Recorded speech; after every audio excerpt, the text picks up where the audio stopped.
நன்றாக வந்து மாட்டிக்கொண்டு விட்டேன். ஜலாலை எதற்காக இங்கு அழைத்து வந்தாய் ருக்கையா? அங்கு அமர்ந்து கொண்டு உட்கா அருந்துவதை விட்டு விட்டு இங்கு வந்து இந்த அனலில் இப்படி வெந்து கொண்டிருக்கிறாயே.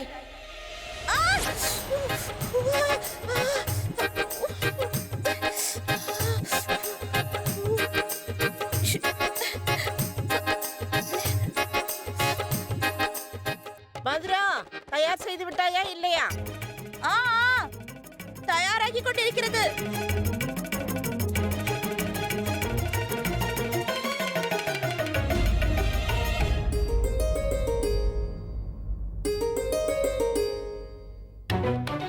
மதுரா, நீ சமைத்ததை நான் சாப்பிட விரும்புகிறேன்.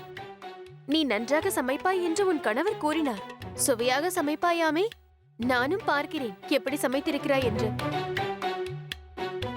என்ன செய்திருக்கிறாய்?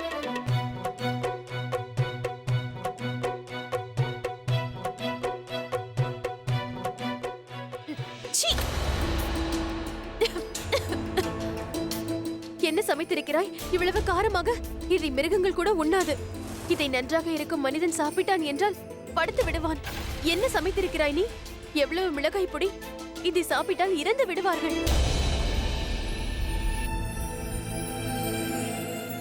உனக்கு தெரியாதென்றால் முடியாதென்று கூறலாமே.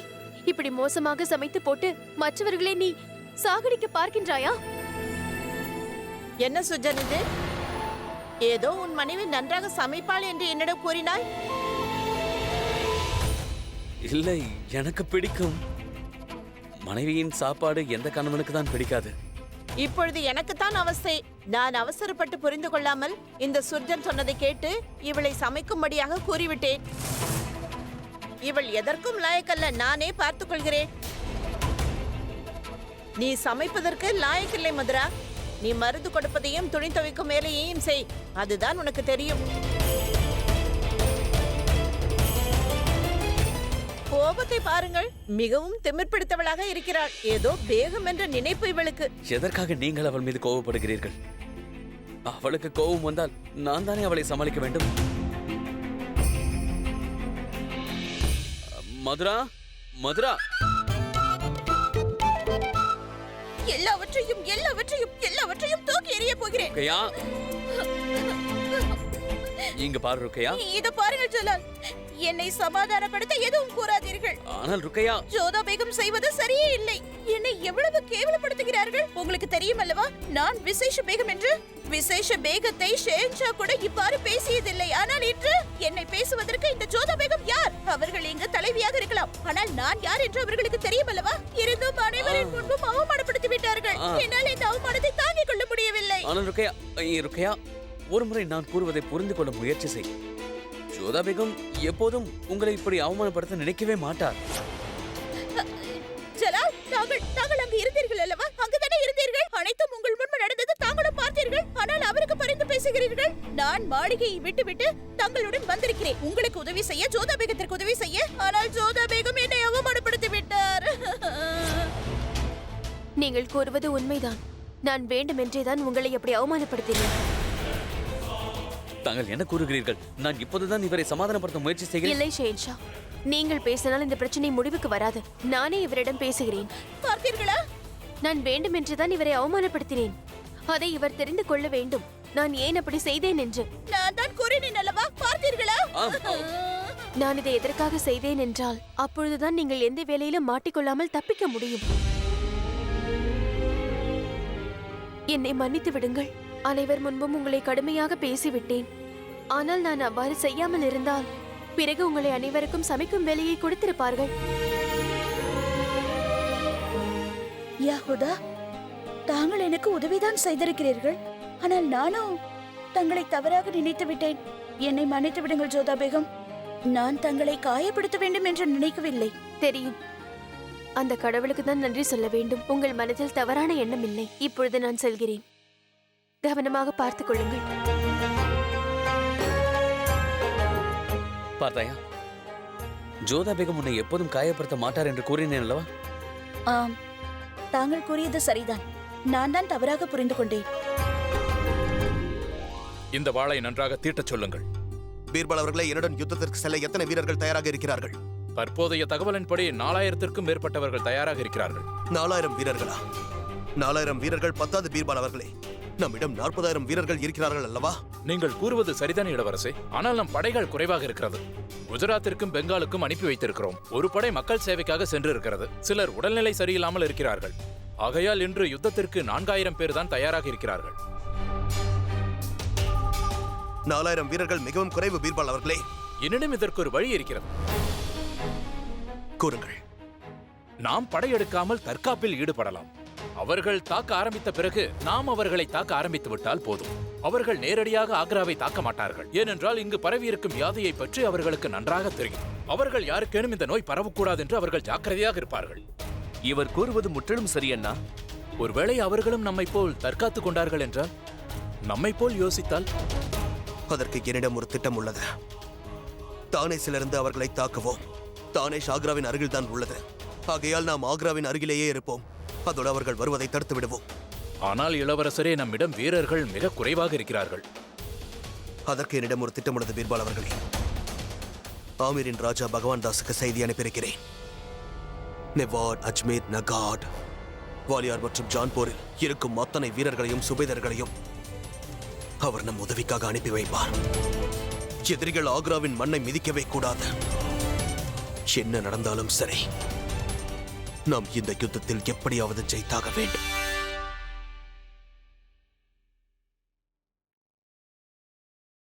ஹைதர் அவர்களே, ஹைதர் அவர்களே, எங்க என்ன செய்கிறீர்கள்? உங்களை எங்கெல்லாம் தேடுகிறேன்.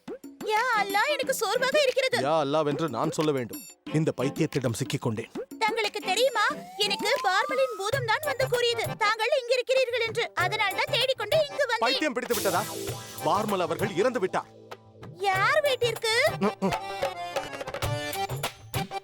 இதோ பார், நீ முதலில் இங்கிருந்து சென்று விடு. செல். வரவா? இது வந்து விட்டேன். நான் உன்னை இங்கிருந்து சென்று விடு என்றேன். நான் உறங்க வேண்டும். அழப்போகிறீர்களா? வேண்டாம் ஹைதர் அவர்களே, அழக்கூடாது. நான் அழுவதற்கு காரணம் நீ இன்னும் உயிரோடு இருப்பதால் தான். இல்லை இல்லை, நான் முகம் கழுவி விட்டேன். பாருங்கள், மிகவும் அழகாக இருக்கிறது. Hey, hey. நீ அங்கேயே அமர்ந்து கொள். நான் வேலை செய்துவிட்டு வருகிறேன். ஹைதர் அவர்களே, ஹைதர் அவர்களே, இவர் என்னதான் கூறுகிறார்? அமர்ந்து கொள். இதைத்தான் கூறிவிட்டு சென்றாரா? பரவாயில்லை, நான் இங்கே எதற்காக வந்தீர்கள் என்று கூறுங்கள். ஒரு கெட்ட செய்தி இருக்கிறது ஷகன்ஷா. என்ன? அந்த செய்தி என்னவென்றால், மிர்சா ஹக்கீம் ஆக்ரா மீது படையெடுக்க தயாராக இருக்கிறான். தங்களுக்கு உடல்நிலை சரியில்லாத இந்த நேரத்தில் அவன் ஆக்ராவின் மீது படையெடுக்க திட்டமிட்டிருக்கிறான். தவறு என்னுடையதுதான். நான் அன்றே அவனை கொன்றிருக்க வேண்டும். நமது ஆட்கள் என்று நான் யாரை மன்னித்து விடுகிறேனோ அவர்கள் தான் என் முதுகில் குத்துகிறார்கள். ஏன் இப்படி நடக்கிறது? கவலைப்பட தேவையில்லை ஷகன்ஷா. இளவரசர் சலீம் முராத் பிறகு தானியாலோடு சேர்ந்து யுத்தத்திற்கு தயாராக இருக்கிறார். இளவரசர் யுத்தத்திற்கு செல்லும் முடிவை யார் எடுத்தது? அவருடைய முடிவுதான். எனக்கு பெருமையாக இருக்கிறது. அவன் முடிவை நான் பாராட்டுகிறேன். அதோடு எனக்கு நம்பிக்கை இருக்கிறது. ஷேக்கு நிச்சயம் வெற்றியோடு ஆக்ரா திரும்புவார். இளவரசர் என்ன முடிவெடுத்திருக்கிறார் என்றால், ஆக்ராவின் தாக்குதலை தடுப்பதற்கு பதிலாக அவரே எதிரிகளை தானேஷிலிருந்து தாக்க திட்டமிட்டு இருக்கிறார். மிகவும் பிரமாதம். எதிரிகள் மீது திடீர் தாக்குதல் நடத்துவது அவர்களை அழிப்பதற்கு சமம்தான். ஷேக்குவிற்கு என் செய்தியை கூறுங்கள். நானே சுயமாக தானிஷுக்கு வந்து அவனோடு இந்த போரில் கலந்து கொள்வேன் என்று கூறுங்கள். உங்கள் கட்டளை நிறைவேற்றப்படும் ஷகன்ஷா. நல்ல வேலை பீர்மல் அவர்களே, நீங்களே இங்கு வந்தீர்கள். எனக்கு ஒரு விஷயம் தெரிய வேண்டும். நமது அரண்மனையில் இருந்து எந்த ஒரு உதவியும் இங்கு வரவில்லை. மருந்துகள் வரவில்லை, தானியங்கள் வரவில்லை. அது ஏன்? அவ்வாறெல்லாம் இல்லை ஷகன்ஷா. இந்த இடத்திற்கு ஏற்கனவே தானிய மூட்டைகள், மருந்துகள் இவையெல்லாம் அனுப்பி வைத்து விட்டோமே. அனைத்தையும் அனுப்பி வைத்தீர்கள் என்றால் பிறகு அவை ஏன் இங்கு இன்னும் வந்து சேரவில்லை? இன்னொன்றையும் தெரிந்து கொள்ளுங்கள். இந்த கிராமத்தைப் போல முகலாய சாம்ராஜ்யத்தின் மற்ற கிராமங்களிலும் பொருட்கள் சேர்ந்ததா இல்லையா என்று கவனியுங்கள். அப்படி ஏதாவது நடந்திருந்தால் நமது மக்கள் என் மீது கோபம் கொள்வதில் எந்த தவறும் இல்லையே. அதை உடனடியாக கண்டுபிடிக்கிறேன் ஷகன்ஷா. வருகிறேன்.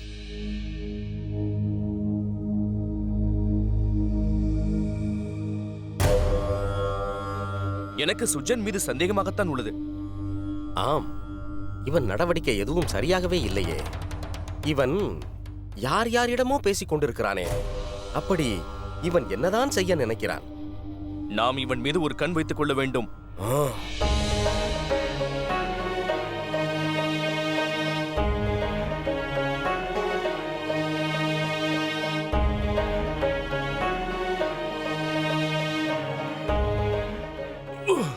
நீங்கள் விட்டுவிடுங்கள், நான் உங்களுக்கு உதவி செய்கிறேன். ஆகட்டும் சூர்ஜன்.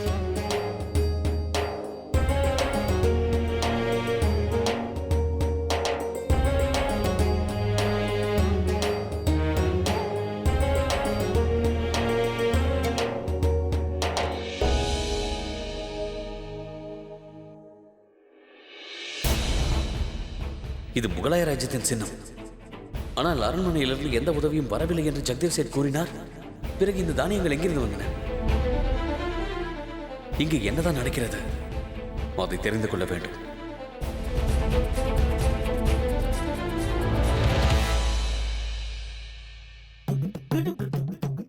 என்ன கொடுமை இது!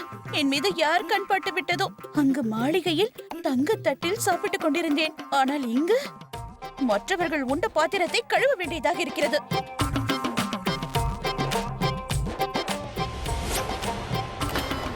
என்ன மதுரா, இன்னும் பாத்திரத்தை கழுவவில்லையா? ஏன் உன் கைகளில் மருதாணி போட்டிருக்கிறாயா? இல்லை அல்லவா? சீக்கிரமாக கழுவு, நிறைய வேலை இருக்கிறது. சரி மோதி அவர்களே, இப்பொழுதே செய்து முடிக்கிறேன். செய்து முடிக்கிறேன் என்று சொல்கிறாய்? நீ என்ன வேகமா? சீக்கிரம் பாத்திரத்தை கழுவு. அதன் பிறகு நோயாளிகளின் துணியை துவைக்க வேண்டும். முழு நாளையும் போக்கி விடாதே. கழுவு, சீக்கிரம் கழுவு. நோயாளிகளின் துணியா? இல்லை!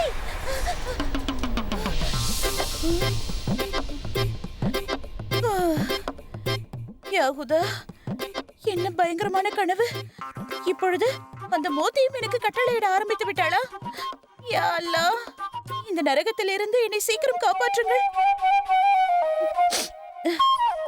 மதுரா, மதுரா, இதோ வந்துவிட்டேன். 2 நிமிடம் கூட ஓய்வெடுக்க முடியவில்லை. அவர்களும் தூங்குவதில்லை, என்னையும் தூங்க விடுவதில்லை. மதுரா, வருகிறேன்.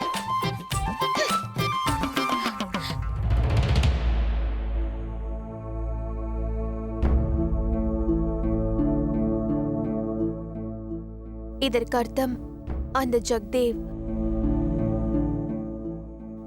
சேட் போய் கூறுகிறார். இல்லை வேறு விஷயமாக இருக்குமா? இதில் உண்மை என்னவென்பது ஜெகதேவ் சேட்டை கேட்டால் தெரியும். சரி, அந்த வேலையை என்னிடம் விட்டுவிடுங்கள். அந்த உண்மையை நான் தெரிந்து கொள்கிறேன். நான் அதை கண்டுபிடிக்கும் வரை நீங்கள் எதுவும் அவசரப்பட்டு செய்து விடாதீர்கள்.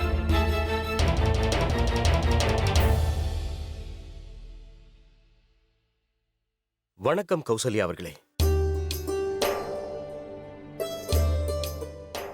வணக்கம் ராதா அவர்களே. வணக்கம் ஜெகதேவ் அவர்களே. நான் இன்று இந்த மக்களின் நன்மைக்காக கோவிலில் ஒரு விசேஷ பூஜை செய்தேன். அதன் பிரசாதம் கொண்டு வந்திருக்கிறேன்.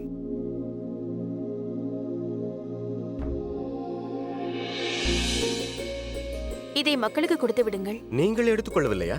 உங்களுக்காகவே தான் மதுராவிலிருந்து ஆட்களை வரவழைத்து இதை செய்தேன். நீங்கள் நைவேத்தியம் செய்து விட்டீர்களா? எனக்கு அதுவே போதும். பிரசாதத்தை மக்களுக்கு கொடுத்து விடுங்கள். உங்கள் விருப்பம் போலவே செய்கிறேன். பிரசாதத்தை கொடு. ராதா அவர்களே, இவர்கள் அதிர்ஷ்டத்தை நினைத்தால் எனக்கு பெருமையாக உள்ளது. கடவுள் புண்ணியத்தில் நீங்கள் அவர்களுக்கு கிடைத்தீர்கள். இல்லாவிட்டால் இவர்கள் நிலை என்ன இருக்குமோ? துயரத்திலிருந்து எப்படி மீண்டிருப்பார்கள்? பாவம், இவர்களால் ஹோலி பண்டிகையையும் கொண்டாட முடியாது. ஏன்? அனைவரும் ஹோலி பண்டிகையை கொண்டாட வேண்டும். இந்த வழியெல்லாம் சிறிது நேரத்திற்கு தான். அவர்கள் கஷ்டங்களை மறக்க வேண்டும் என்றால் ஹோலி கொண்டாட வேண்டும். உண்மைதான் ராதா அவர்களே, உங்களுக்கு மிகவும் பெரிய மனது. ஜெகதேவ் அவர்களே, நீங்கள் இந்த மக்களுக்கு பெரிய உதவியை தான் செய்திருக்கிறீர்கள். அதெல்லாம் இருக்கட்டும், என் மனதில் ஒரு கேள்வி என் மனதை உறுத்திக் கொண்டே இருக்கிறது.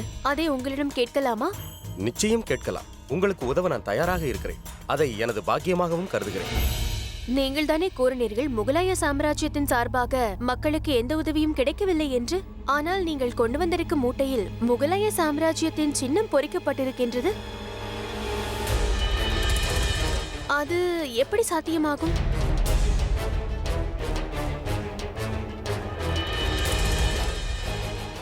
சுர்ஜன், கூறுங்கள். அங்கு முகலாய சாம்ராஜ்யத்தின் சின்னம் பொறிக்கப்பட்டிருக்கும் மூட்டையை எடுத்து வாருங்கள். இதோ எடுத்து வருகிறேன்.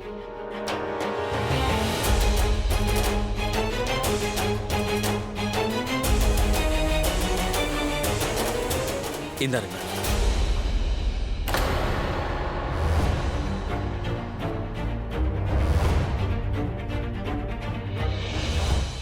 பாருங்கள், முகலாய சாம்ராஜ்யத்திலிருந்து எந்த உதவியும் வரவில்லை என்றீர்கள்? நான் என்னவென்று கூறுவது, 2 மாதங்களாக நான் வெளியில் இருந்தேன். பக்கத்து ஊரிலிருந்து நான் தானியங்களை குறைந்த விலையில் வாங்கினேன். ஒருவேளை ஷெகன்ஷாவின் நிவாரணப் பொருள் அங்கிருந்து கிடைத்திருக்கலாம். ஆனால் இந்த ஊருக்கு ஷெகன்ஷாவின் எந்த உதவியும் வந்து சேரவில்லை.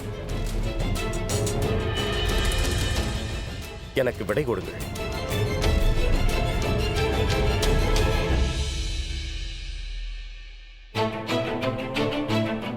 இவருக்கு அதில் சம்பந்தம் இல்லை என்று நினைக்கிறேன். இவருக்கு இல்லை என்றாலும் கூட வேறு யாரோ இதில் சம்பந்தப்பட்டு நம்மோடு விளையாடி கொண்டிருக்கிறார்.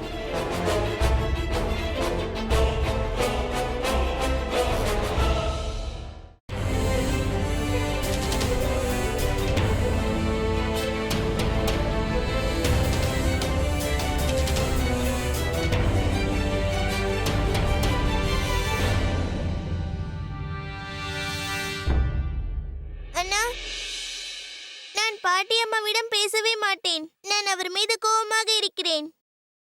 நீங்கள் செல்லுங்கள்.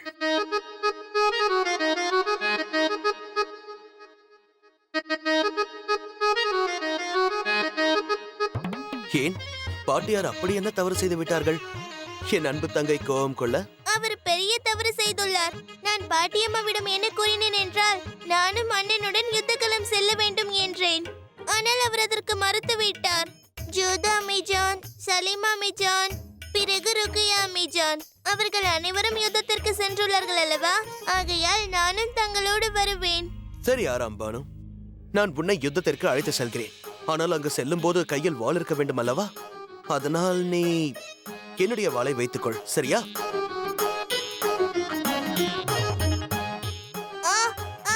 அண்ணா, இது கனமாக இருக்கிறது.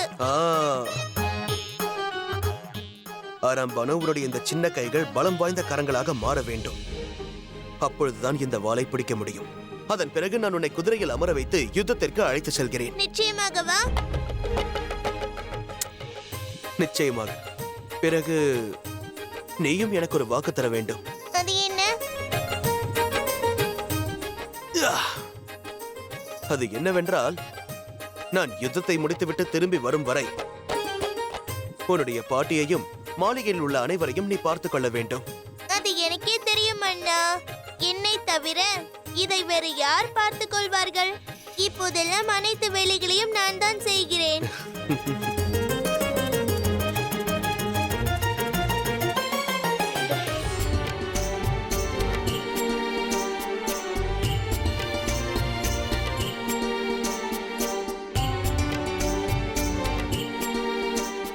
தாங்கள் வெற்றியோடு திரும்பும் வரை உங்களுக்காக வேண்டிக் கொண்டிருப்போம். தாங்கள் திரும்பாவிட்டால் இந்த விஷத்தை குடித்து விடுவோம். அதற்கு அவசியமே இருக்காது.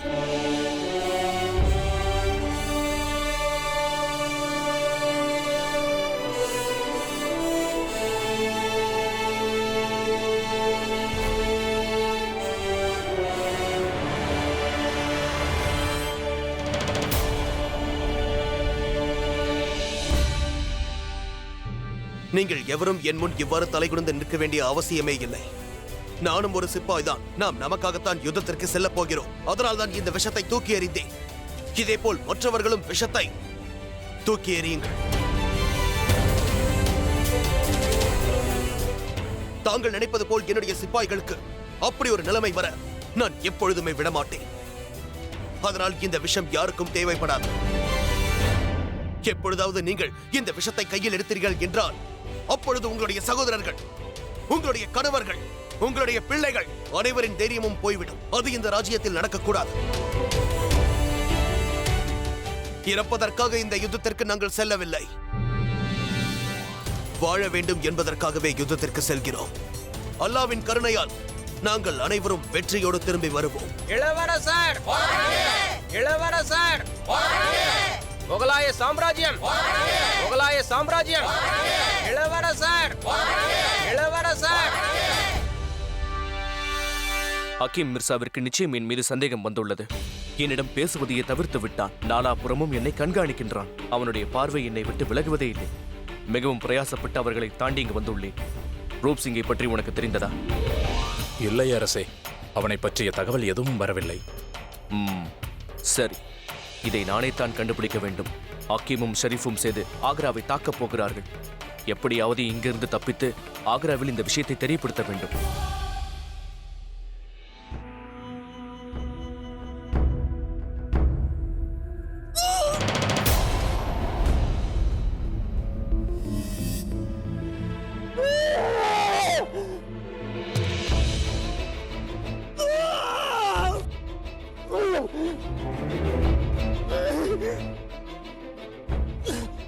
யார் நீ? யார் உன்னை தாக்கியது? அதற்கெல்லாம் நேரமில்லை. நான் கூறுவதை கேள். நீ எதற்கும் கவலைப்படாதே. நான் உன்னை காப்பாற்றுகிறேன். சற்று பொறுத்துக்கொள். இல்லை, அதற்கெல்லாம் நேரமில்லை. நான் இறப்பதற்குள் நீ எனக்கு ஒரு காரியம் செய்தாக வேண்டும். எனக்கு வாக்கு கொடு. என்ன வேலை இது? கூறு, நான் செய்கிறேன். ஷஹன்ஷா ஜலாலுதீன் முகமது அக்பர் அவர்களிடம் இந்த செய்தியை கூறியாக வேண்டும். என்னவென்று கூறு. நான் அதை அவரிடம் சென்று சேர்த்து விடுகிறேன். நான் ராஜா மான்சிங்கின் சேவகன். ஷஹன்ஷா அவர்களுக்கு ராஜா மான்சிங் துரோகம் செய்யவில்லை. அவர் அரண்மனையிலிருந்து ஏன் தப்பினார் என்றால் அவருக்கு ஒரு ரகசிய செய்தி கிடைத்தது. ஆக்ரா மீது தாக்குதல் நடத்துவதாக தெரிந்தது. மிர்சாகின் ஆக்ராவை நோக்கி வந்து கொண்டிருக்கிறார். அவருடைய திட்டங்களை தெரிந்து கொள்வதற்காகவும் அதை தடுப்பதற்காகவும் தான் மான்சிங் சிறையில் இருந்து தப்பித்தார். ஏனென்றால் அவர் கூறுவதை கேட்கும் நிலையில் ஷஹன்ஷா போது இல்லை. அவரிடம் கூறு. மிர்சாகின் தனியாக இல்லை. ஷர்புதீனும் அவனோடு இருக்கிறார். ராஜா மான்சிங்கின் செய்தியை கொண்டு சென்று கொண்டிருந்தேன். அப்போது ஷெரீஃபுதீன் என்னை தாக்கிவிட்டார். அந்த செய்தியை என்னிடமிருந்து பறித்துக் கொண்டார். அரண்மனையில் இருந்துதான் யாரோ ஒருவர் மிர்சாகிம்க்கு உதவி செய்து கொண்டிருக்கிறார். அவனுடைய பேரை கூறு. அவனது பெயர் கூறு. அவன் பேரை கூறு.